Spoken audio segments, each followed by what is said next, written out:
What's up, everybody? What's up, everybody? Welcome to the show. Obviously, it's been a little while. I was gonna make a couple of YouTube videos. Figured I'm gonna live stream it instead because why not? This is the best part of the show, baby. This is live. This is being able to talk to everybody. This is what it's about.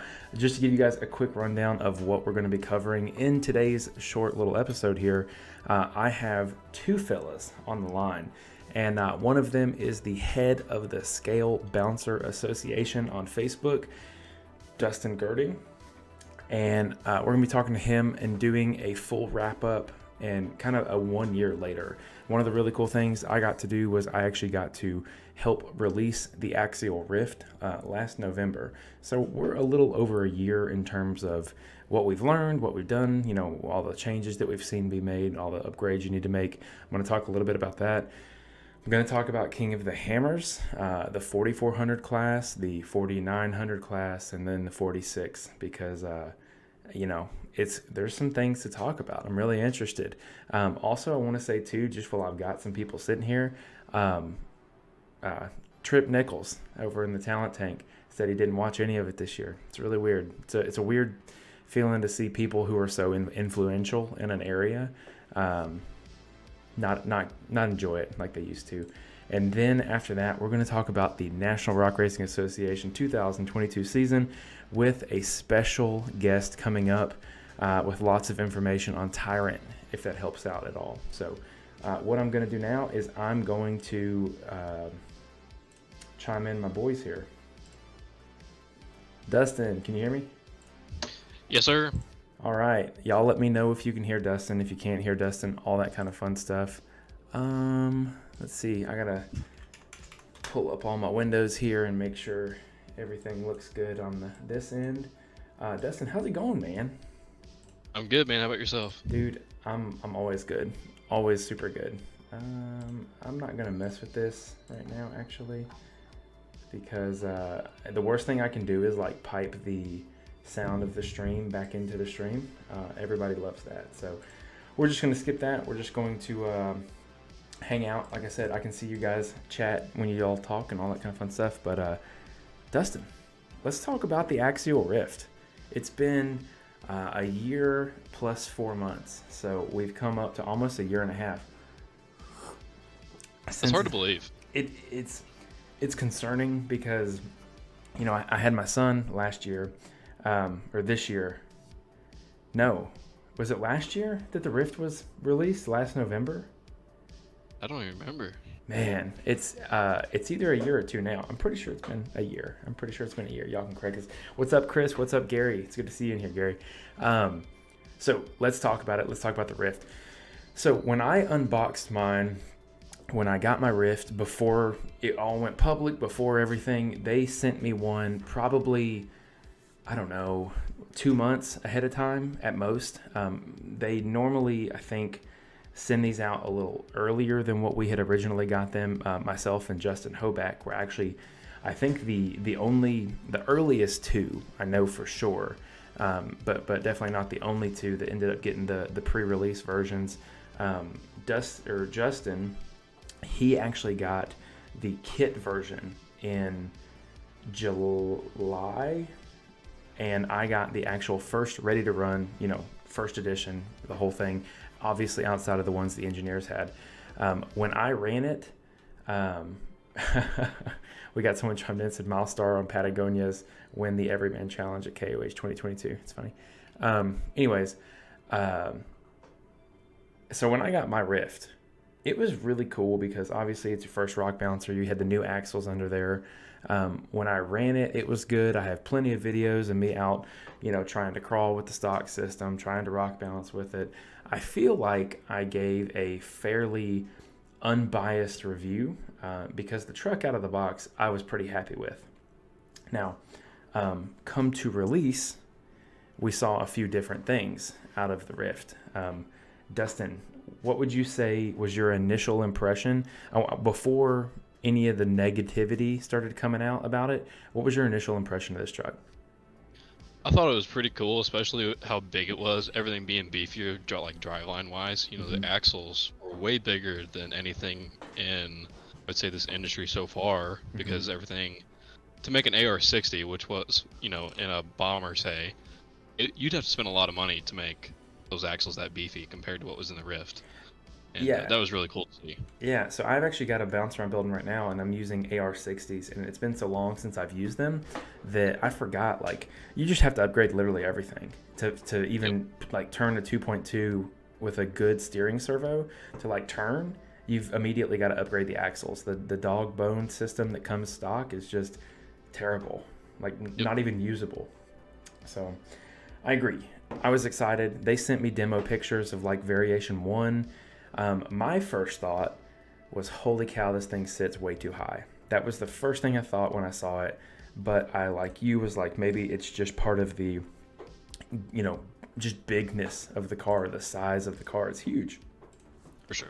But, I talked to one of the engineers, and he had mentioned that they'd laid the servo back to get some space between there, all that kind of fun stuff. But after it releases, it has a little bit of a bad reputation because front axles and rear axles, like the entire housing, just starts breaking. Did you ever experience this? Because I know you've kind of got like a special version of the Rift, but have you seen any of the stock axles break? I've seen a handful of them break, but the one thing I will say about the Rift is, with the amount of power that it has, you're gonna break parts, right? Yeah, I would agree And with that. I think I that's think fair. the misconception that came with this rig was people were treating it like bashers because it had so much power. Yeah. And I think it has something to do with, I know there's like two generations of the axle housings now, Mm-hmm. which, I mean, I'd say to begin with, they weren't the best, Mm-hmm. but luckily they figured that out and improved upon it.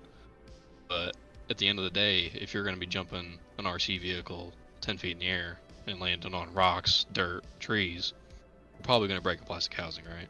Yeah, that's true. And I think something too is, if I went back and I looked at my starting like release videos before doing this, and I have this tendency to drive a scale vehicle, like a bounce. Okay, so a Rift is a scale bouncer, right? And then you have like a Traxxas Slash, which is like a basher, right? I drive my Rift as if it were a scale bouncer, and again, I think I'm atypical, but I don't like shoot my rig 10 feet in the air. That wasn't the point for me. The point for me was scale rock bouncing. Everything is kind of at scale, including how I chose to drive it. Now, obviously, you're going to shoot this thing 10 feet in the air a couple times for fun, for sure, absolutely. But I think that might be why I didn't break mine like right out of the gate, or I got a good axle, which to me sounds like a less likely story. It sounds like I just drove it the way it might have been designed to drive, if that makes any sense. But ultimately, after they all started breaking, it was just before the Windrock race with the Northern Rock Racing Association. I actually went out and looked at mine because I saw everybody was breaking, flipped mine over. Lo and behold, in the spot where the long tube connects to the axle, like the diff covering area, there was a crack. So Yep. I called Randall, let him know, and he said I had planned on racing it in the stock class that weekend at Windrock because I had just started doing my announcing, and Randall basically said, hey, don't race it unless you get this new axle put in. So he shipped me one. It got there like a day before, and with the baby, I just couldn't get it put under the car in time. So I didn't run it, didn't race it. I actually did run it at Windrock, brought it around, was driving it up and down, all that kind of fun stuff, but didn't race it. So I wish I had raced it because I don't know, but RC stuff will look a little different this year. So I'm going to run through a few of these comments. Chris Taylor says the Rift platform is awesome. Gary says my front axles lasted over a year, just swapped them because I wanted metal on metal, like I wanted metal for the metal addictive chassis. Awesome.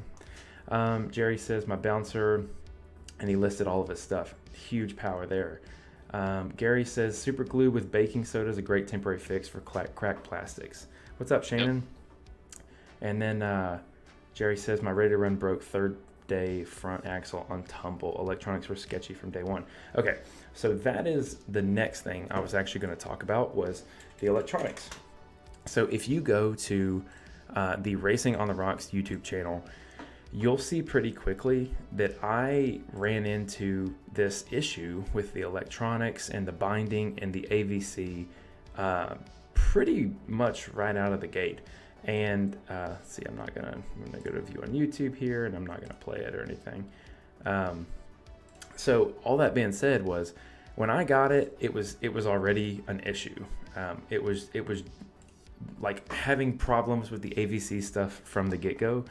And I had bought a Rock Ray beforehand, so I understood the low C AVC compatibility system, how to turn it down on the dial, all that kind of fun stuff. Like I knew all that stuff, but what I didn't know was how to actually remedy it. And after digging through the manuals and all this other stuff, by the way, this is a video that I have that explains everything I'm about to explain, just in a little more depth.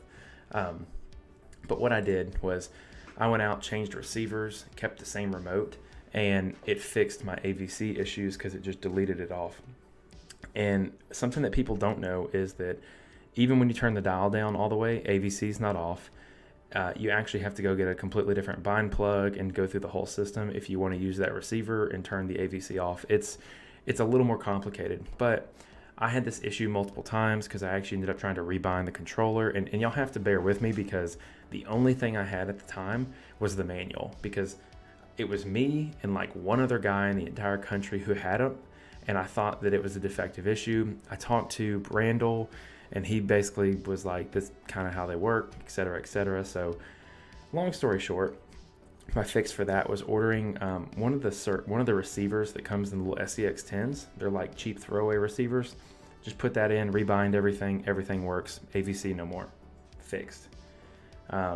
It's not a good system. Now, I still have a stock electronic system in there, and I would tell you today that after a year of not like solid abuse or anything, but a year of good hard rock bouncing, a little bit of trails, but mostly rock bouncing, my system is kind of pooed out and sad.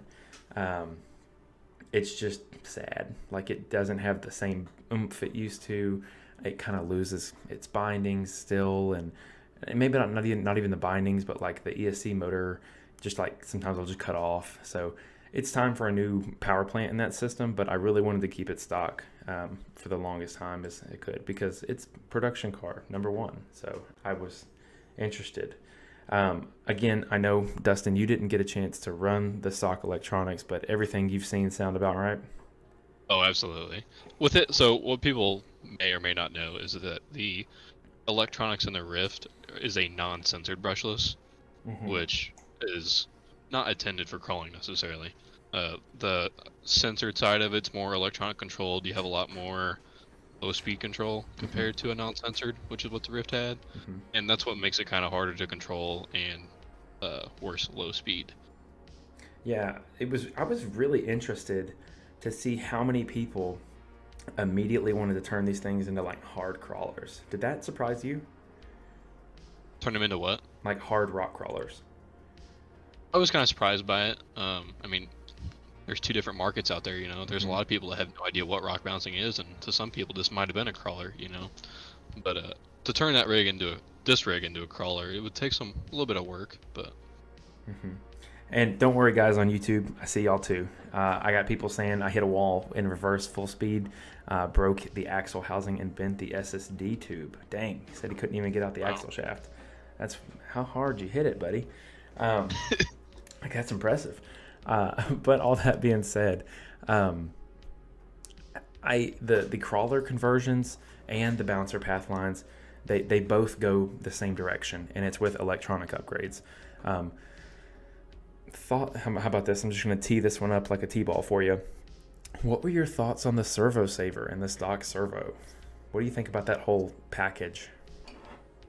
It's interesting. I mean, obviously the stock servo is not going to be the best thing in the world, but that's what it's meant to do. I mean, there's meant to be upgrades out there for a reason. I don't know. I've never really ran a Servo Saver. I thought it was kind of unique. A lot of people stripped those out, which is another thing people just kept, bashing Axial about, with it being another breaking point. But you have to have a breaking point somewhere, Boom. You nailed it perfectly, because when I saw it, I knew exactly what they're doing, right? They're building in this layer of protection for people who are going to go hit this thing, because it was capable of like, 20, 30, I don't know how fast, 20, 25 miles an hour right out of the box. Like it was Absolutely. it was pretty fast. You have to build in some variation, because the guy that doesn't understand RCs or this or that just going to yank the trigger for the first time, run it right into his wall, boom, it's broken. Ask me how I know, because I've let my kid do that with every single one of my other RCs, and it's terrible. Like, my kids destroyed more RC parts than I could have ever imagined. But all that being said, I thought it was a good step for a ready to run. And my steering servo, I can only speak for myself because I did get one built by the engineer himself, was good. It was good. I ran the stock servo up until, I want to say, early summer of last year. So probably 6, 7, 8 months. And granted, it definitely wasn't responsive. It definitely wasn't those things. But, it worked. It was good. I kept the steering servo saver on there, all that kind of fun stuff. Now, I actually am getting rid of one of my bouncers, and I'm going to be moving some parts around. What servo do you run on your Ryft? Because you've got one. So I've run the Shift before, the Shift S 2.0. Not sponsored by them. Don't, no kickback. It's been great for me. But you have one that you're pretty excited about. So tell me a little bit about that one. So I've got the great opportunity of being a team driver for 1/10 scale. Mr. Gary is actually in the comments over here. Holla, Gary. He's the owner and operator of that. Does a lot of cool stuff with. He introduced the BOCA, which stands for Buy Once, Cry Once. Great motto right there. Yeah, for sure. Awesome servo. I've got 3 of them and have never been able to break them or anything. And they come with lifetime warranty on, the gears and everything. Yeah. Which is pretty phenomenal. I put them through a lot of abuse. I've ran a bunch of different servos. I've ran a Shift, never had an issue with them. And it's good that there's options out there for people, because a guy like myself, very hard on equipment. Mm-hmm. And the fact that these servos will take it is amazing. Yeah, for sure. So I will say the great thing about a higher end servo is you can get rid of the Servo Saver and get some better steering out of stuff like that. So I will say this. I'm going to actually try the Buy One Cry Once on my next car, because at the end of this, I'm going to show you the new car I ordered today. Because I ended up, I'm building a crawler, and I just haven't had that gut feeling that I'm happy with what I've got right now. And I went ahead, just bit the bullet, and did something pretty exciting today. So I'm excited to share that with you guys. Okay, so now we've kind of talked about what it was like out of the box, the electronics, all that kind of fun stuff. I'm not really going to run through all of the aftermarket solutions that people use. I will always tell you that an optimal way, once you get like a solid motor, an optimal way of determining, like fine-tuning the speed, is always going to be with your spur gear. If you don't know what a spur gear is, go find a video or a chart. That's how you fine-tune it. And going from like a 12 tooth to a like 20 tooth is a huge difference. Make sure it fits your, what's the other gear? Spur gear, and what else? Pinion gear. Pinion gear, thank you. Make sure it fits your pinion gear, that they mesh, and all that kind of fun stuff. But I have, you can go super fast or you can go super slow. With a solid motor, it really doesn't matter. It really depends on pinion gear. Okay, so let's talk about replacement parts, because the Axial Ryft has been flooded by really 3 companies. It's been surprising to me, because I'm gonna go ahead and show this Vanquish page. I have seen like nobody run the Vanquish stuff, and I'm not sure. I mean, it's in. Yep. I mean, it's in stock. Why are people not running these? This isn't a kick to Vanquish, but they were super, super late to the party. 100%. It took them forever to get these released. And I would say, in my opinion, they are probably the nicest housing out there for them. I mean, the finish of them, amazing. But for anybody that bought a Ryft in the first 6 months, per se, that needed an upgrade, went to Vitivon, because they cranked them out. They did. And everyone has kind of their mixed, there's mixed reviews of not necessarily the products from Vitivon, but the like way they went about it, which is fine. I think there were some fake accounts and stuff that blah, blah, blah. You're not going to go too far into it, but whatever you say. Vitivon came to the party early. Now, let me say this. The Vitivon front axle, I can't speak for anyone else because I haven't put my hands on it other than Vitivon. That thing is heavy, dude. Like crazy heavy. And I realize it's not a, it's not a AR60. It's bigger. It's much bigger, and these are much thicker. But like, Sure. dang son, this thing heavy. But when you have front and rear in both of them, oh my gosh, dude, it's crazy heavy. That's just a part of the Ryft axles too. I mean, we're talking the internals are so big, it's definitely a crazy thing. So for anybody that doesn't know, my quote-unquote Ryft has AR60 axles underneath it. I had a bomber. Yeah, you probably got a picture of it. Nah, I have go a ahead. bomber that I basically turned into a Ryft because I like the bouncer look so much more. And so everything is basically bomber besides the Ryft cage. And everybody always asks me how I don't break axles, and it's because it's so light. My rig is 7 pounds with a battery in it, and opposed to Mr. Chris Taylor got a beautiful rock bouncer right there. You can pull one of his up if you want. Dude, we're gonna go through this because we've got, like I said, we got a few things to cover here. So, But yeah, I'd love to know what his weighs, and Chris is in here. Chris, what does your buggy weigh? Ready? Just curious. I probably don't have anything. Yeah. There you go. Just go. Ooh, that's a good looking buggy right there. Let me tell you. So this is Dustin's buggy. As you see, it's got AR60s under there from SSD. Nice, snug. The shocks look good. Everything lines up. Everything looks good. I did notice that, if I'm not mistaken, let me triple check myself here, that you had to cut the front section of the frame out to get that servo to sit down. Okay. Correct. So that was something that I did, and Chris Taylor says 10.5 pounds. It's pretty. Yep. That's pretty light. Yep. So I was like the bleeding edge of trying to figure out how to get this thing to work better. So what I did was I cut out the middle of all this stuff, and yours looks way better is what I'm trying to get at. All that being said, if you're looking for a performance gain, actually let me get I got my picture is like all over your stuff here. Move me to the other side. Okay.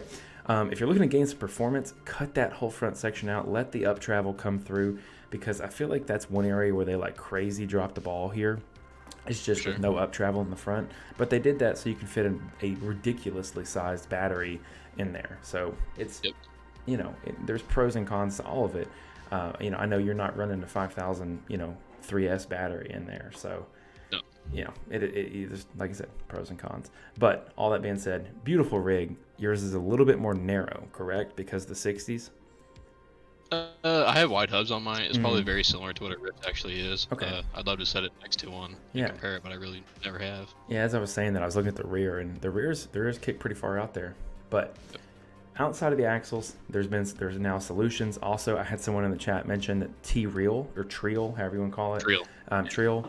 They offer a solution. I think that, excuse me, I think that's a little bit of a more budget-friendly option. Is that right?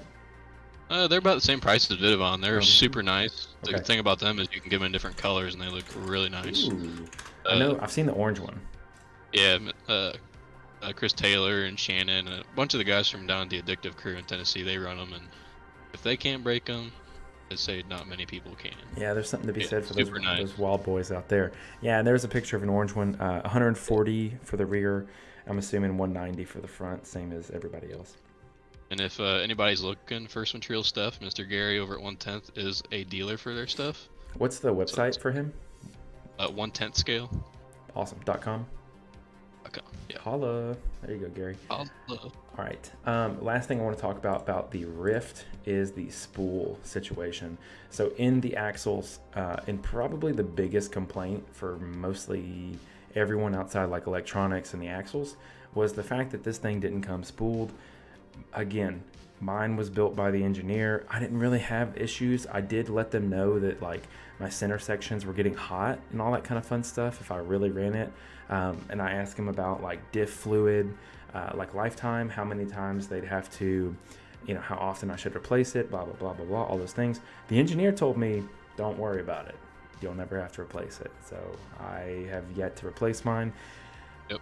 All that being said, I have put a locker in the front. I have left the middle undone, and I'll talk about that in just a second. And the rear is undone as well. The rear is a lot more loose than it used to be. Spins like, you know, you look at it wrong and it does the one wheel peel. So it's not, I don't think it's lifetime. It's probably better just to go ahead and do a spool. It's just going to save you a little bit of headache. It does make the car a little bit, depending how you drive, it can make it more predictable or it can make it less predictable. I have found that one of the reasons that the Ryft drives so well is because if you're just all over the throttle, having those open differentials and letting one side spin, when you do have that super thick fluid in there, it can take some of like the big weight setting down and launching off to the side. It can kind of take that out of the equation. Once all four hit the floor, you can keep going straight. The spool, a very lesser of importance to me. Now, what I said about the middle spool there, kind of same idea. The way that I drive, sometimes it's nice for the back end to stop spinning while the front's in the air, and that way I don't backflip over myself. Kind of built-in dummy driver stuff. Hey, speaking of dummy, you do know you're looking at the wrong spool, right? Yes. Yes, I do. Axial Vanquish I bet. Spool Ryft. Sorry, everybody. Here you go. How about Little this baby one? axles. Yeah, I was sitting here and I was like, man, that seems pretty small. There we go. How about that? All right, thanks everybody. This one Cheers. looks a lot better. Cheers. I'm drinking my cup of coffee. So I was looking at the price. I'm like, they must have really lowered them because I thought they were like $25. you can't get away with everything. But all in all, Axial Ryft, I like it. It's been good for Axial. I think it's been a positive thing. The tires have been my choice of like just generic tires. I think they're cool. I think they're fun. I think they're cool. I wish they had done the Tennessee cut of the SX rather than the Super Swamper. I have only seen this cut on a Super Swamper in like one Instagram picture ever, and I'm thinking that's probably where they got this idea. Not a crazy fan of the cut, but cool. Yeah, the ones I had cut would look a lot better on there. They're huge. Agreed. You have the Tennessee straight line, but it's cool. It's something different, and they're huge. I like them. I like them for crawling too. I actually have them on one of my big crawlers, and they, you know, that like doot, doot, doot, doot sound that like the rubber makes when it's really getting chucked around. Yeah, I like that sound. So these are good for that. Mr. Shannon Nolan said that he likes the open rear too. He says he rebuilds every couple of races. Shannon, that's a good idea. He rebuilds the whole rig. It's fine. Yeah, dude. I've seen your fleet, dude. It's not what I have and what you have are not comparable. I have a painted version of Walmart, and you are wide open design. Okay, so it's not amazing equal. collection. Yeah, you're setting the bar. I'll say it like that. But for the Ryft, I think it's a great car. The wheels, no complaints. I haven't had any issues. I think I stripped one, no big deal. I was beating the crap out of it. The brakes on here, like the brake pads and rotors, kind of weird because you have to have them unless you go with something aftermarket. It's whatever. I chopped off the gas tank back here, put a little flat piece, and that's pretty much it. I think Hoback Racing makes a really good sway bar for it. Trill makes a good sway bar. Yeah, Hoback Racing. The Hoback one's extremely nice. Yeah, it's very, very good. So Justin Hoback on Facebook can get you guys hooked up with that. Anything else? Any other thoughts before we move on from the Ryft and start talking hammers? No, I just think it's a cool rig. It's been really good for the sport. I think it's been a lot more entry-level friendly for some people. Yeah, I would agree. You know, the fact that you can buy one and almost just go race it is really cool. Well, okay, so before we do that, let's talk about NRRA. This car is legal in the plastic class, but the rules have changed quite a bit to where it's not... For the better. For the better, agreed. It's not just this plastic right here. It does not have to be a stock machine. What are the other details on like electronics for their plastic class? As far as I know, stock class, it's like bring what you brung kind of deal. Dude, shout out to them. That is a killer way awesome. To run it. That's how you should run it. Obviously, so there's gonna be a tire limit, I guess you should say, but most of it is a 6-inch tire limit, and then power-wise, battery-wise, as big as you want, as long as it's not like a full-blown short course truck. Do has some stuff there, but yeah, I think they have like a slider rule, like a belly pan rule. Yeah, you can't have anything more than a 9-inch skid plate, which is huge. Yeah, that's a big girl. Okay, cool. All right, so what we're gonna do is I'm gonna put a little marker here. That's it for the Ryft Talk. Thanks everyone for joining us for the Ryft Talk. Now we're going